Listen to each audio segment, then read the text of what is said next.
Hi, everyone. 2 years ago, my life changed forever.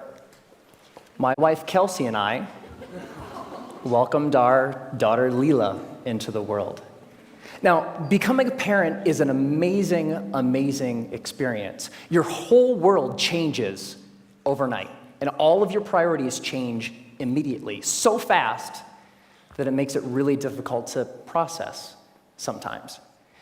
Now, you also have to learn a tremendous amount about being a parent, like, for example, how to dress your child. This was new to me. This is an actual outfit. I thought this was a good idea. And even Leela knows that it's not a good idea. So there was so much to learn and so much craziness all at once. And to add to the craziness, Kelsey and I both work from home. We're entrepreneurs. We run our own businesses. So Kelsey develops courses online for yoga teachers. I'm an author. And so I'm working from home. Kelsey's working from home. We have an infant, and we're trying to make sure that everything gets done that needs done. And life is really, really, really busy.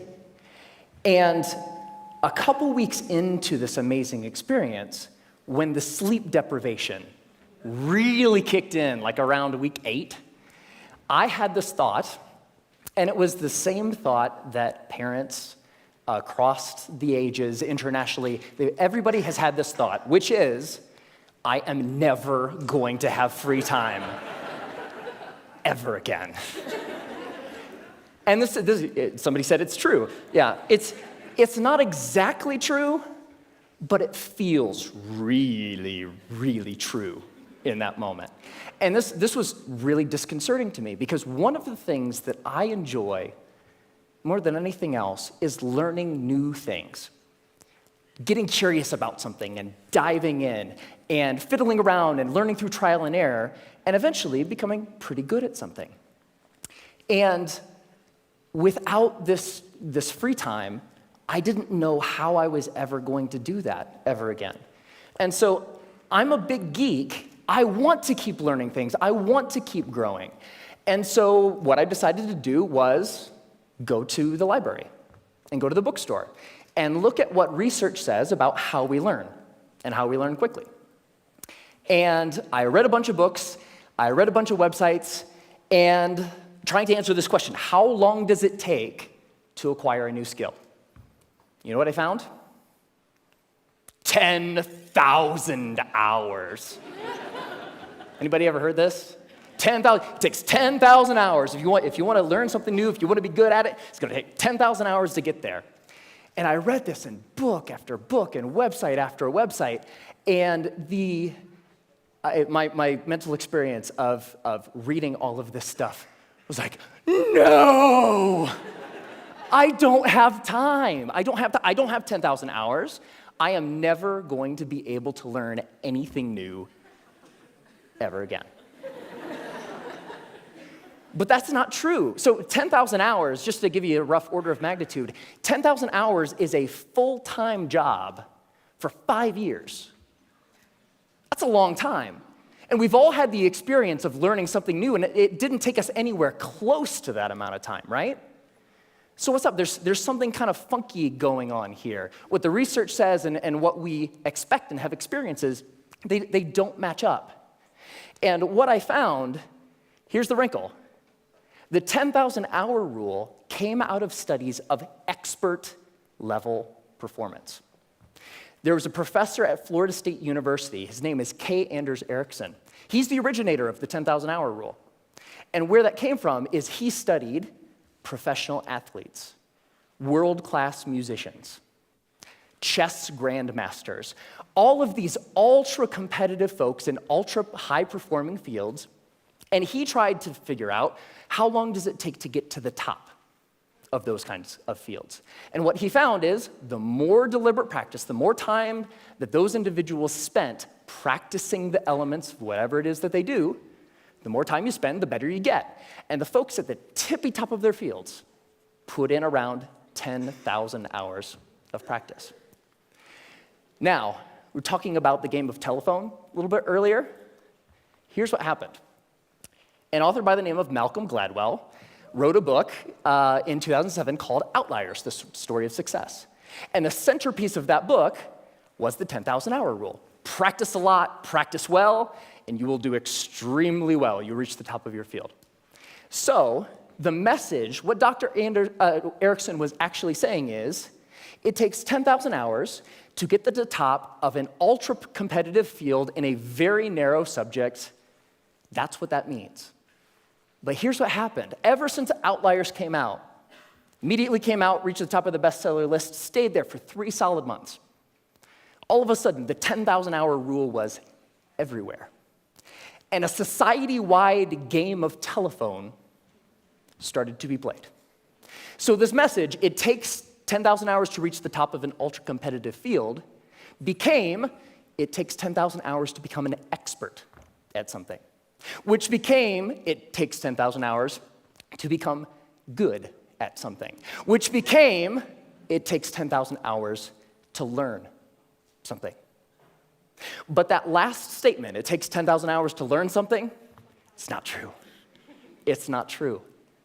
So, what the research actually says, if I spent a lot of time here at the CSU library in the cognitive psychology stacks, because I'm a geek. And when you actually look at the studies of skill acquisition, you see over and over and over a graph like this. Now, researchers, whether they're studying a motor skill, something you do physically, or a mental skill, they like to study things that they can time, because you can quantify that, right? So they'll give research participants a little task, something that requires physical arrangement or something that requires learning a little mental trick, and they'll time how long a participant takes to complete the skill. And here's what this graph says. When you start, so when researchers gave participants a task, it took them a really long time because it was new and they were horrible.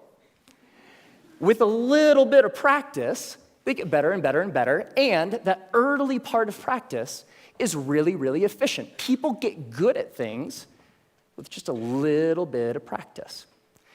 Now, what's interesting to note is that if, we don't really, for skills that we want to learn for ourselves, we don't care so much about time, right? We just care about how good we are, whatever good happens to mean. So if we relabel performance time to how good you are, the graph flips, and you get this famous and widely known, this is the learning curve. And the story of the learning curve is when you start, you're grossly incompetent and you know it, right? With a little bit of practice, you get really good really quick. So that early level of improvement is really fast. And then at a certain point, you reach a plateau, and the subsequent gains become much harder to get. They take more time to get. Now, my question is, I want that, right? How long does it take from starting something and being grossly incompetent and knowing it to being reasonably good in, hopefully, as short a period of time as possible? So, how long does that take? Here's what my research says. 20 hours. That's it. You can go from knowing nothing about any skill that you can think of. Want to learn a language? Want to learn how to draw? Want to learn how to juggle flaming chainsaws? If you put 20 hours of focused, deliberate practice into that thing, you will be astounded at how good you are. 20 hours is doable. That's about 45 minutes a day for about a month, even skipping a couple days here and there. 20 hours isn't that hard to accumulate. Now, there's a method to doing this, because it's not like you can just start fiddling around for about 20 hours and expect these massive improvements. There's a way to practice intelligently. There's a way to practice efficiently that will make sure that you invest those 20 hours in the most effective way that you possibly can. And here's the method. It applies to anything. The first is to deconstruct the skill. Decide exactly what you want to be able to do when you're done, and then look into the skill and break it down into smaller and smaller pieces.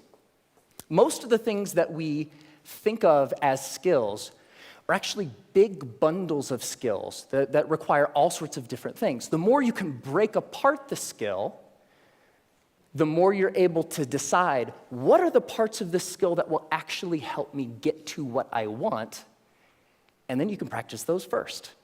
And if you practice the most important things first, you'll be able to improve your performance in the least amount of time possible. The second is learn enough to self-correct. So get 3 to 5 resources about what it is you're trying to learn. Could be books, could be DVDs, could be courses, could be anything. But don't use those as a way to procrastinate on practice. I know I do this, right? Get like 20 books about the topic. It's like, I'm gonna start learning how to program a computer when I complete these 20 books. No, that's procrastination. What you want to do is learn just enough that you can actually practice and self-correct or self-edit as you practice. So the learning becomes a way of getting better at noticing when you're making a mistake and then doing something a little different. The third is to remove barriers to practice. Distractions, television, internet, all of these things that get in the way of you actually sitting down and doing the work.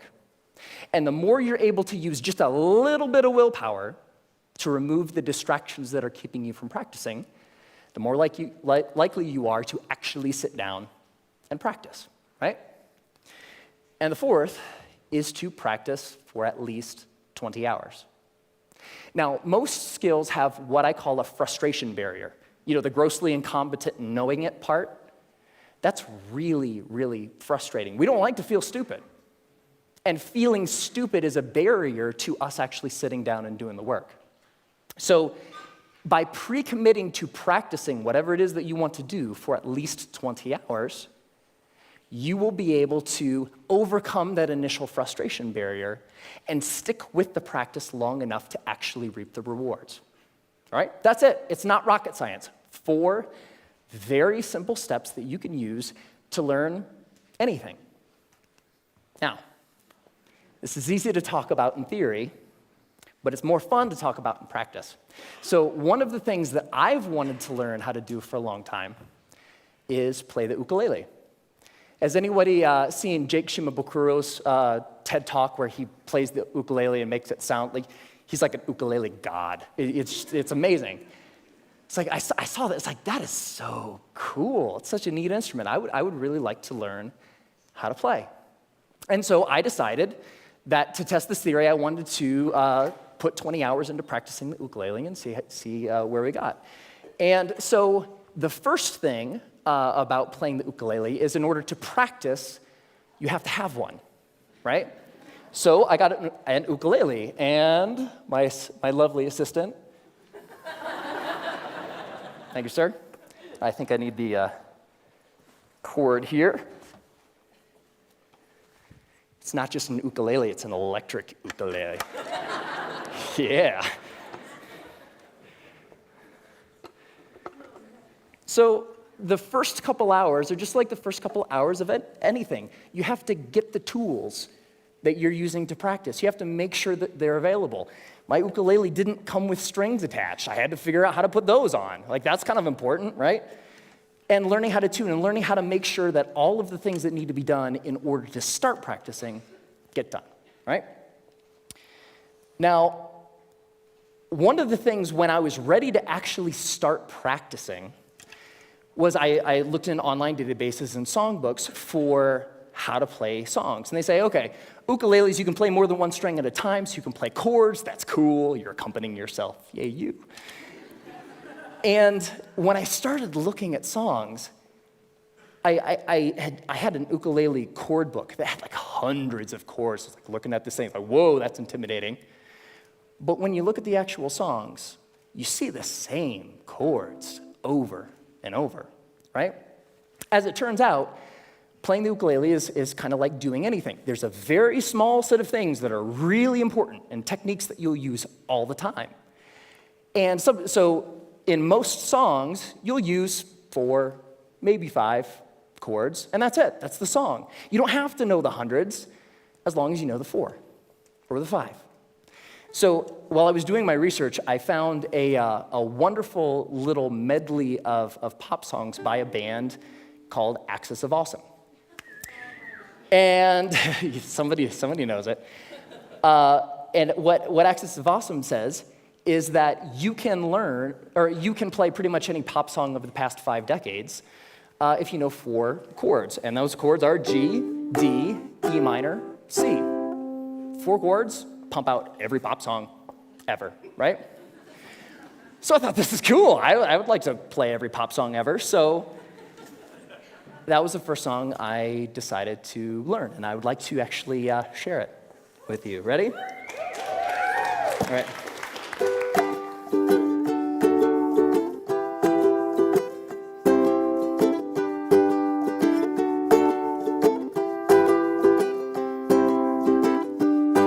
Just a small town girl living in a lonely world. She took the midnight train going anywhere. I heard that you settled down, that you found a girl, that you're married now. Every night in my dreams I see you, I feel you. That is how I know we'll go on. I won't hesitate no more, no more. It cannot wait, I'm yours. 'Cause you are amazing. We did amazing things. If I could, then I would. I'd go wherever you will. And can you feel the love tonight? Can I live with or without you? When I find myself in times of trouble, Mother Mary comes to me. Sometimes I feel like I don't have a partner. No woman, no cry, Mama, this surely is a dream. I come from a land down under. Once a jolly swag man camped by a billabong. Hey, I just met you, and this is crazy. Now here's my number, so call me. Hey, sexy lady, whoop, whoop, whoop, whoop, whoop 'em Gangnam Style. Time to say goodbye. Closing time. Every new beginning comes from some other beginning's end.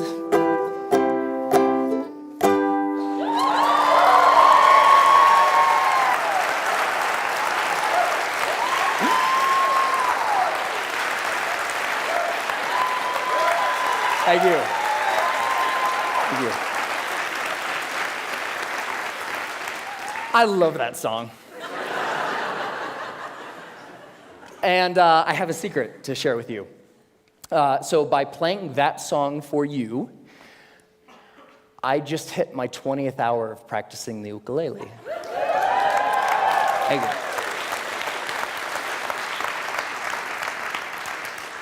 And so it's amazing, pretty much anything that you can think of. What do you want to do? The major barrier to learning something new is not intellectual. It's not the process of you learning a bunch of little tips or tricks or things. The major barrier is emotional. We're scared. Feeling stupid doesn't feel good. In the beginning of learning anything new, you feel really stupid. So the major barrier is not intellectual, it's emotional.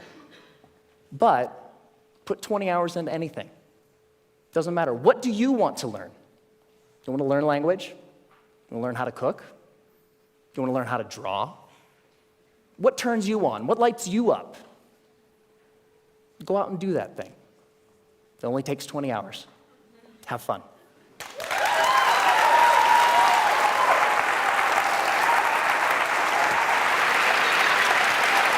Great job.